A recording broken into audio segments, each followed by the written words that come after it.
Sir जो कुछ अभी हो रहा है तमाशा, ये तमाशा देखते देखते अब 10 महीने हो गए हैं, पाकिस्तान यूं नीचे गिर रहा है। क्या इसमें से ऐसे ही रहेंगे हम? नदीम मलिक साहब, मेरी रिक्वेस्ट आपको याद होगा, मैंने आपके पहले शो पे भी कई दफ़ा कहा है कि देखें, एक इमरान खान साहब की अपनी एक पॉपुलैरिटी है, एक पीडीएम की जो नफरत का बोझ का जो वोट है ना, वो इमरान खान साहब के पल्ले में गिर गया है। ठीक है, ये आपको मानना पड़ेगा, ये बोझ नहीं कोई उठा सकता, पीडीएम का बोझ नहीं उठा सकता। चांडियो साहब किसी कुर्सी पे आके बैठ जाए, खुदा की कसम सब इज्जत से खड़े होकर कहेंगे कि हाँ चांडियो साहब आप डिजर्व करते हैं, लेकिन क्या कैबिनेट के अंदर कोई ऐसा आदमी है जिसको आप इज्जत से खड़े होकर नजर से देख सकें कि यार ये बड़ा इज्जतदार आदमी, उसको तारिक साहब बताएंगे, ये जवाब मैं नहीं दे सकता।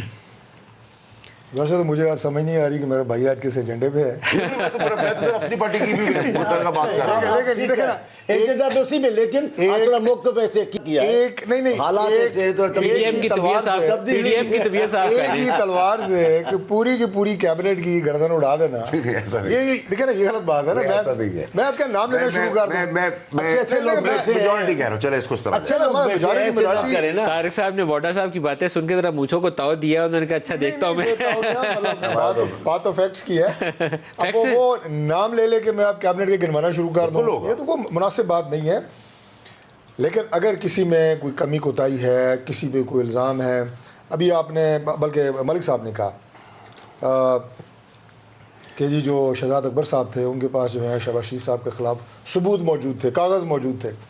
तो भाई शहजाद अकबर साहब ने वो 4 साल अपने ब्रीफ केस में क्यों लेके फिरते रहे? एफआईए का केस तो तगड़ा बना हुआ था। नहीं तगड़ा बना के 4 साल कम होते हैं। उस्मान उनको ना मिलती तो वो उनको भी केस 4 साल भाग गया, अभी उसका क्या बात है? किसी को सजा दिलवाने के लिए कम होता है। वो भाग गया, वो वो भगोड़ा जिसे कहते हैं, वो भगोड़ा। उसकी बात करें, दूसरे काम की बात कुछ साबित नहीं कर सके। सही, उसको क्या जिक्र मिल भगोड़ा? देखिए मैं कहता हूँ अराना सनाउल्लाह को देखें, अब उसके खिलाफ जो हीरोइन डाली गई, घटिया केस था।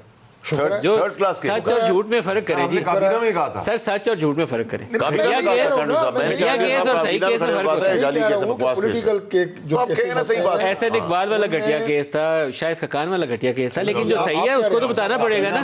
मैं वजीर था, राना सनाउल्लाह केस के ऊपर मैंने काबीना में, अखबारों की आज भी रिकॉर्ड है, कहा था एक घटिया और जाली झूठा केस है। उस वक्त भी कहा था, आज भी कहते हैं सर। लेकिन एक तरफ उसी कैबिनेट में बैठे वजीर जो है कुरान सर पर रख के जो हल्फ दे रहे थे। हाँ, ऐसा भी है ना, गलत जहां भी है।